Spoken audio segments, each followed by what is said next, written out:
Halo Sobat Jiwa, Assalamualaikum warahmatullahi wabarakatuh. Selamat datang kembali di Bincang Jiwa. Dalam kali ini saya Fauzi Sanifiandi akan menjadi host untuk tema kita, yaitu kawasan tanpa rokok di rumah sakit, budaya sehat, cegah penyakit. Wah. Untuk kali ini saya tidak sendiri. Yang menjadi partner saya dalam episode Bincang Jiwa kali ini adalah Pak Hamzan Wadi. Beliau adalah security di Rumah Sakit Jiwa Mutiara Sukma. Kita sapa dulu sahabat jiwa. Halo Pak Hamzan Wadi. Halo sahabat jiwa. Gimana kabar, sehat ya? Alhamdulillah sehat. Alhamdulillah sehat. Sehat sentosa. Siap. Oke, sahabat jiwa. Untuk Pak Hamzan Wadi ini adalah pertama kali ya Pak ya? Ya, pertama kali ya. Dan mungkin pertama kali juga kami kedatangan narasumber dari teman-teman security. Iya. Karena nih pas banget ini temanya adalah tentang kawasan tanpa Zona rokok ya. Iya. Jadi kan kayaknya nih Pak Hamzan banyak sekali ya. Iya. Berkutat atau bertemu-temu dengan pengunjung ataupun pasien yang sebenarnya harusnya sudah paham ya tentang kawasan tanpa rokok di rumah sakit. Yeah. Untuk sebelumnya kita perkenalan dulu deh. Siap. Pak Hamzan sudah bekerja di Rumah Sakit Jiwa berapa lama? Kurang lebih sekitar 10 tahun ya. Dari tahun 2016 masuk sini. 2016. Iya. Lama sekali berarti. Iya, Mengabdi untuk Rumah Sakit Jiwa. Iya. Sebelumnya pernah bekerja di mana atau langsung di RSUD? Enggak, langsung dari sini deh.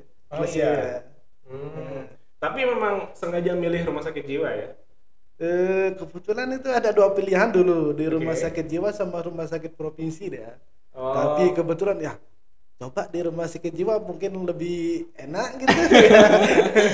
Oke, dan ternyata iya, ternyata lebih enak. Wah, luar biasa. Lebih enak di Rumah Sakit Jiwa berarti ya.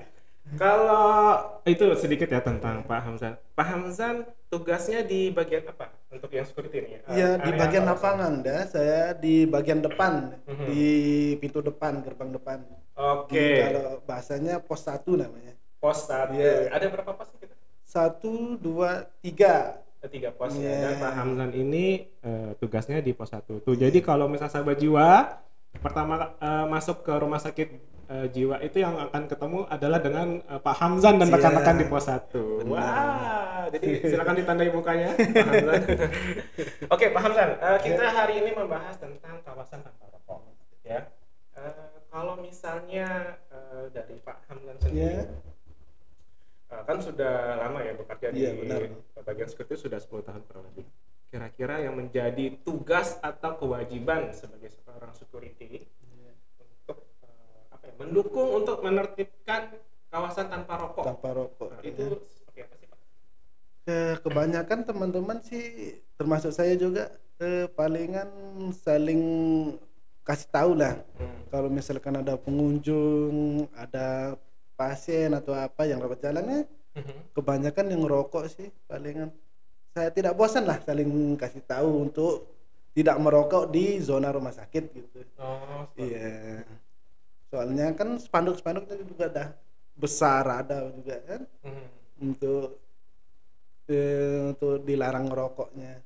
Oke. Jadi itu ya memberikan warning, memberikan edukasi seperti itu ya. Benar.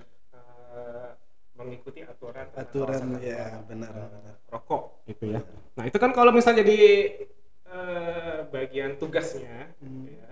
Tapi kalau dari secara pribadi nih, kalau menurut Pak Hamzan secara pribadi sebenarnya tugas kita untuk mendukung kawasan tanpa rokok itu apakah memang wajib nggak sih atau ya terserah mau ikut mau enggak secara pribadi ya? Iya. Kalau menurut saya kan saya kerja di sini ya berarti harus wajib lah.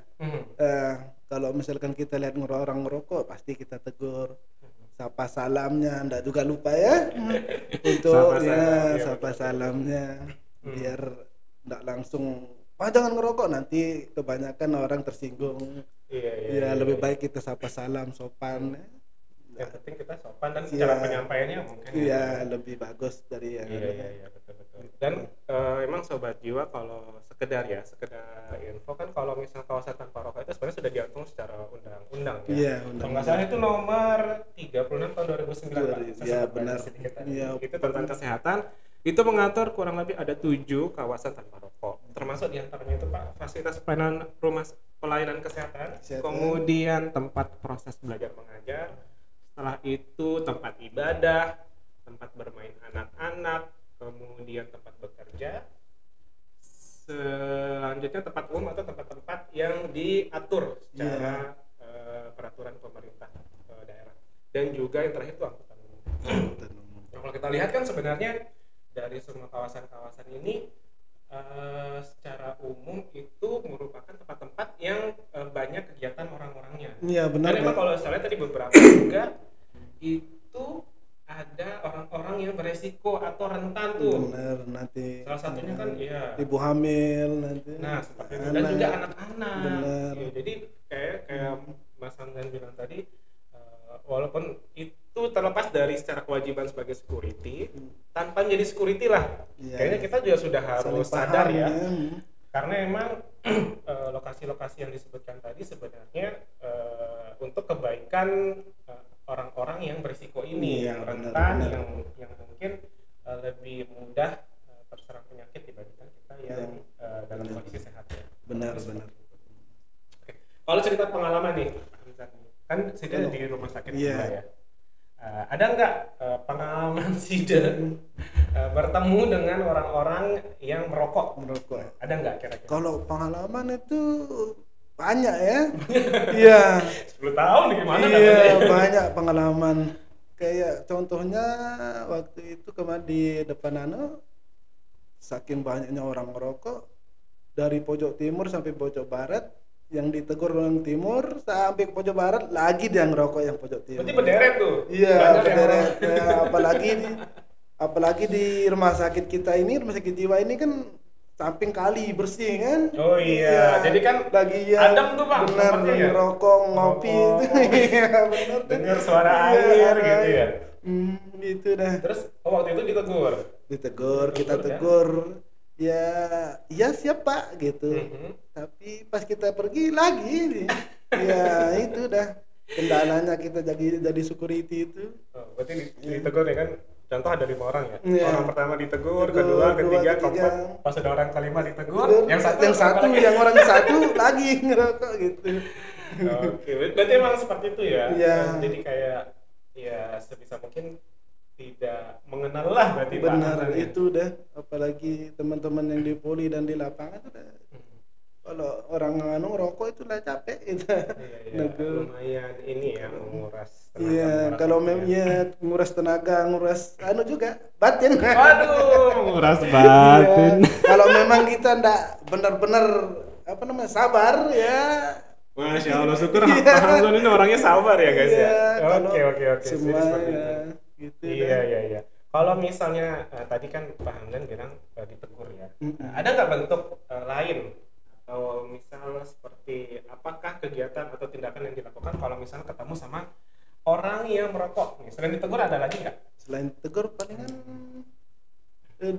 kita suruh keluar aja. Oh, pernah ada ya kalau misalkan saking nggak enak kan lebih baik di luar merokok Pak. Kan di warung di depan di pinggir jalan itu kan ada warung. Oh ya, jadi mungkin seperti itu ya Sobat Jiwa. Mungkin Pak Hamdan ceritakan sedikit kawasan tanpa rokok ya. Kan rumah sakit termasuk ya. Itu yang pertama tadi fasilitas pelayanan kesehatan termasuk rumah sakit jiwa itu kawasan tanpa rokok. Nah, kawasan tanpa rokok itu yang mana sih? Apakah hanya di ruangan, misal di poli nih, rawat jalan ya? Apakah hanya di polinya saja? Di tamannya boleh atau gimana sih Pak? Batasan itu yang mana Pak? Nah itu justru kebanyakan keluarga pasien itu ngeluh di sana dia. Dia kira hanya cukup di ruangan sama di depan poli aja yang tidak boleh merokok. Oke. Jadinya untuk lapangan sama di belakang itu bebas. Nah itu kebanyakan keluarga pasien nggak tahu itu. Oke. Jadi sebenarnya mereka mikirnya selama bukan di ruangan. Iya benar. Ya? Gitu benar. Selama benar nggak di ruangan boleh ngerokok kan ya.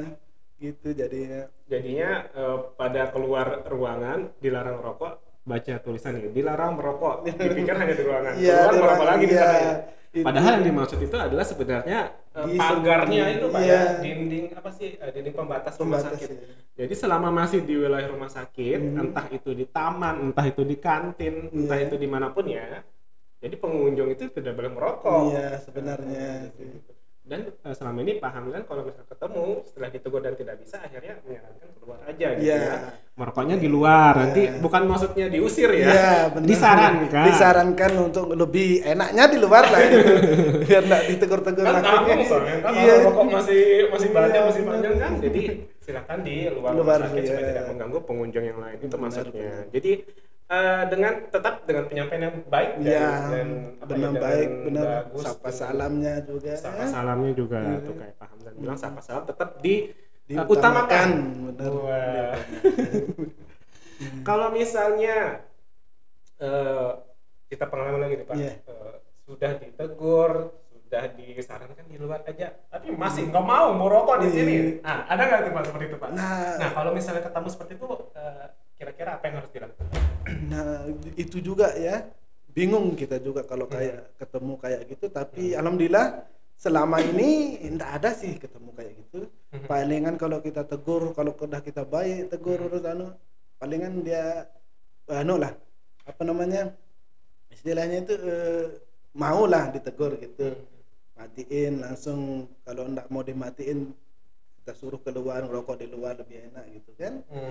Iya. Oke. Berarti selama ini belum pernah ada Belum pengalaman pernah yang ada ngeyel ya. ya. Yang ngeyel terlalu ngeyel kayak gitu enggak ada sih. Iya, mungkin karena penyampaian dari teman-teman security juga baik ya. Iya, Karena mungkin.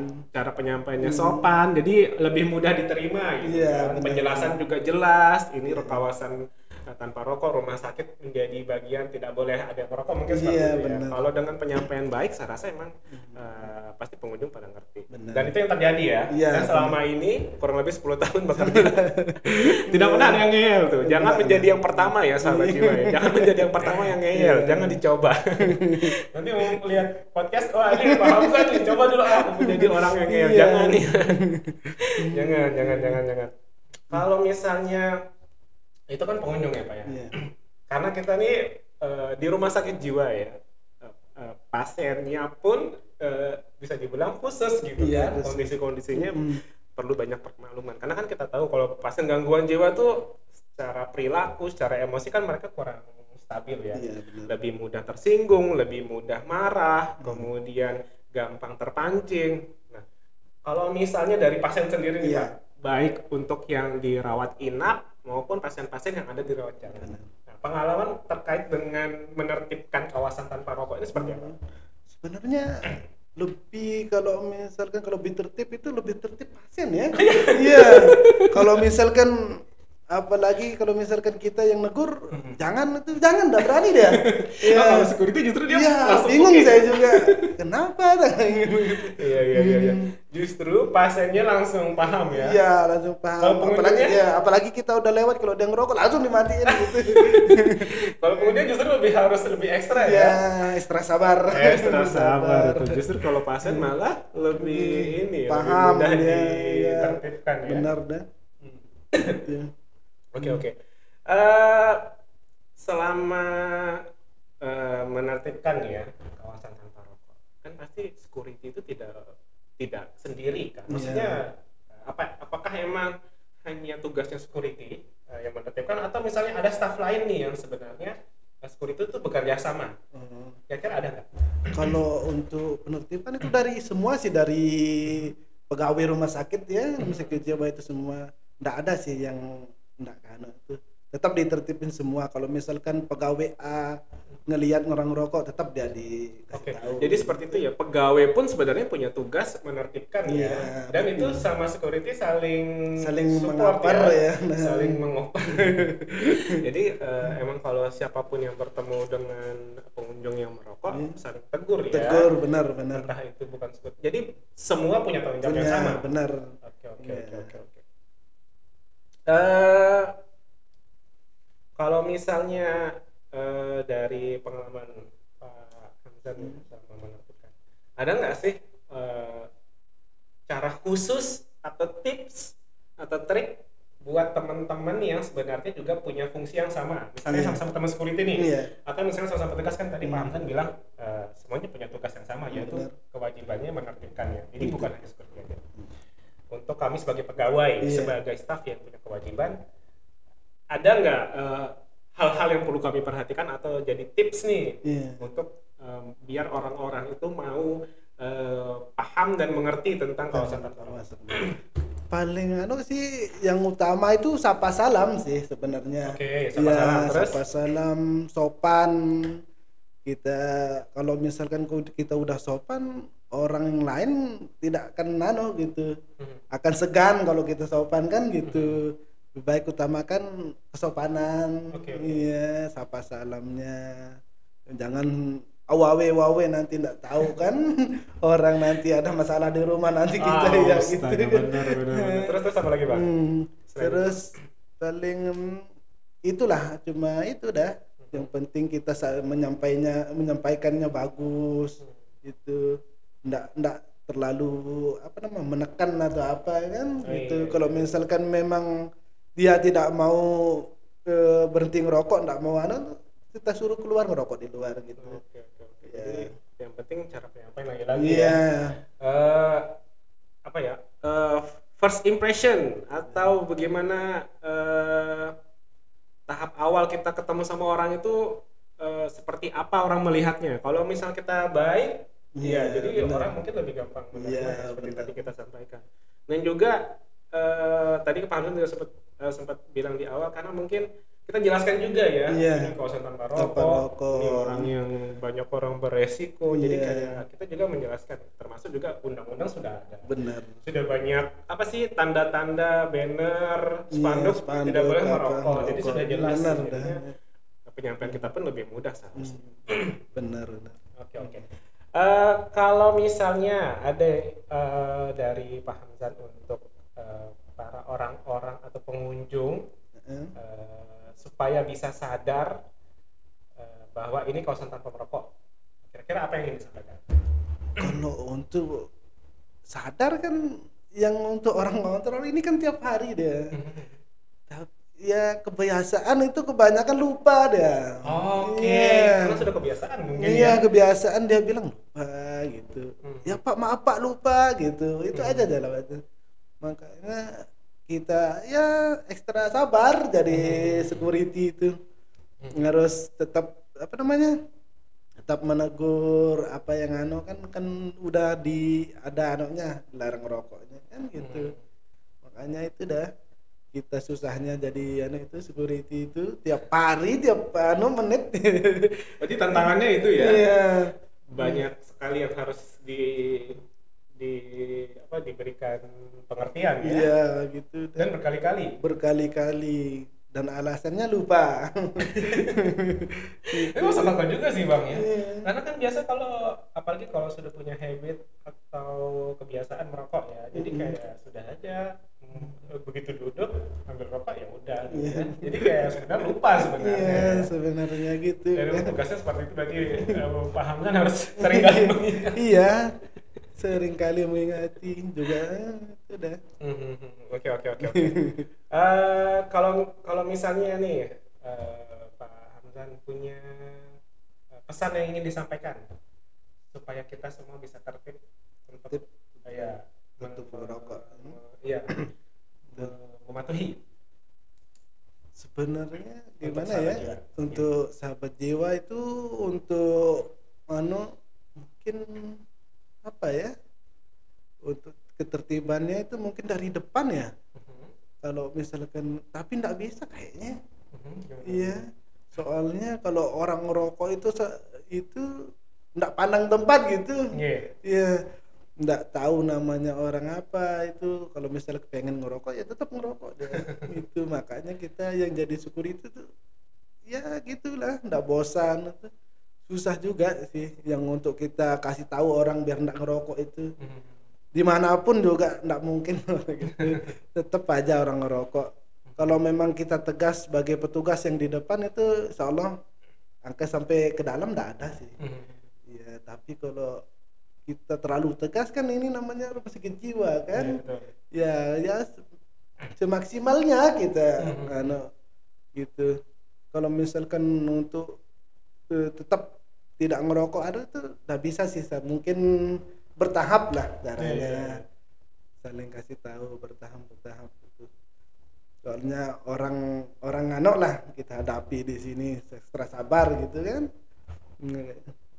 Itu udah. Oke, jadi seperti itu ya. Kayak Pak Hamzan bilang, jadi sebenarnya balik ke diri sendiri ya. Karena emang ini kebiasaan. Mungkin agak sulit untuk untuk diarahkan, untuk dijelaskan. Cuman kembali lagi kayak kata Pak Hamzan, ini karena sudah kebiasaan, jadi silahkan masing-masing sadar diri lah. Karena mungkin tadi lupa ya. Jadi karena sudah menonton podcast yang sekarang sudah tahu kan wilayah-wilayah apa saja tuh batasannya mana saja. Zona. Jadi bukan saja di polinya saja nih. Jadi bukan hanya di tempat-tempat yang tertutup, terbuka pun ya. Kantin tuh dia termasuk kawasan tanpa rokok nih buat pengunjung. Jadi lagi-lagi diingatkan kayak kata Pak Hamzan, jadi silahkan untuk belajar merubah kebiasaan itu ya. Benar. Kebiasaannya merokok mungkin ya nggak masalah ya, kan itu hak asasi semua orang boleh merokok. Cuman akhirnya kita harus melihat tempat-tempat yang mana saja nih yang kira-kira lah itu. Benar, kira-kira tempat mana saja yang harus kita patuhi untuk tidak merokok. Iya. Dan juga kalau ditegur jangan ngeyel. Benar ya. Karena kan Pak Hamzan menjalankan tugas. Tugasnya adalah mengingatkan, menertibkan. Jadi dan ini untuk kebaikan bersama. Benar. Karena ada alasannya kenapa tempat-tempat tadi itu menjadi kawasan tanpa rokok, ya Pak ya. Benar. Termasuk juga kayak tadi Pak Hamzan bilang, ada ibu hamil mungkin, ada anak-anak, ada mungkin yang lagi sakit dalam sistem pernafasannya, jadi lebih sensitif dan lebih mudah gampang sakit gitu ya. Apalagi lansia itu kan. Apalagi lansia. Dan kita kan nggak tahu ya, namanya ruang-ruang publik atau ruang umum pasti banyak orang berbagai macam. Benar. Nggak mungkin kita pilih, ayo yang banyak-banyak kita ngumpul sini sama orang, kan nggak mungkin. Iya, benar. Karena kan semua juga punya apa ya? Punya hak juga. Benar. Punya hak untuk menghirup udara yang bebas asap rokok. Benar. Jadi silakan bagi para pengunjung, silakan mulai ditingkatkanlah kesadaran dirinya untuk merokok tidak pada tempat-tempat kawasan tanpa rokok, termasuk rumah sakit jiwa. Benar. Iya. Kalau mau rokok silahkan, tapi di luar di luar dindingnya rumah sakit ya. Benar. Karena kalau masih dalam dinding itu masih masuk kawasan tanpa rokok ya. Tidak boleh merokok, nanti ditegur sama Pak Hamzan. Oke, kalau misalnya nih harapan, kira-kira apa ya yang perlu ditambahkan atau yang perlu ditingkatkan nih, baik dari teman-teman petugas ataupun dari secara fasilitas, apa sih yang perlu ditambahkan kira-kira untuk kedepannya, kira-kira harapannya kira-kira untuk bisa menjadi lebih tertib ya. Untuk harapan itu sih keinginan itu biar nggak ngerokok sih. Gitu ya. Iya, biar bersih dari rokok gitu kan. Lebih enak jadinya kan. Apalagi di sini tuh kan tamannya banyak, itu kan hijau. Janganlah ngerokok, lebih baik aja kan gitu. Kalau misalkan mau ngerokok di luar lah gitu. Iya. Oke, jadi harapannya sungguh mulia ya, supaya kita itu sama-sama menjaga. Iya, saling menjaga kebersihan lingkungan, termasuk udaranya maksudnya ya. Jadi sebisa mungkin mari kita belajar untuk sadar dari diri sendiri lah. Bener. Kalau misal kita belum bisa mengingatkan orang lain, minimal kita mengingatkan diri sendiri supaya tidak merokok pada kawasan-kawasan yang dilarang. Iya, benar. Ada lagi yang mau disampaikan mungkin Pak Hamzan? Mungkin itu aja sih mungkin. Ada pantun siapkan. Kurang bisa kalau pantun. Wah, sama saya juga sudah menyiapkan pantun ini. Iya. Oke, mungkin itu saja. Siap. Pak Hamzan, terima kasih atas waktunya. Terima kasih atas sharing pengalaman dan informasi-informasi yang tadi disampaikan. Jadi seperti itu Sobat Jiwa, silahkan patuhi aturan yang berlaku. Jangan merokok di kawasan-kawasan yang menjadi larangan atau kawasan tanpa merokok. Karena itu sebenarnya bukan untuk kita saja, tapi buat banyak orang. Manfaatnya buat banyak orang. Benar. Ya, dan dampaknya itu mungkin mungkin tidak dirasakan sekarang tapi waktu kedepannya. Iya. Jadi Jangka panjang. Jangka panjang benar. Sebisa mungkin kita meminimalkan hal itu terjadi.